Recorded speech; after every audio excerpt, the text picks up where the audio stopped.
In Iceland, more books are published per person than anywhere else on the planet. This tiny nation is obsessed with reading. Walk down a street in Reykjavik and you'll find bookstores everywhere, bustling as if it's always launch day.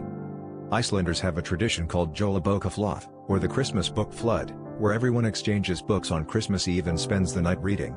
For many families, it's the highlight of the holiday season, and new books are a must-have gift. The passion for stories runs so deep that 1 in 10 Icelanders will publish a book in their lifetime.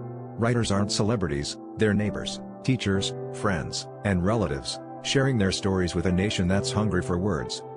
This book-loving culture has made Iceland a haven for authors, poets, and readers alike, turning the chill of long winter nights into a cozy, page-turning paradise.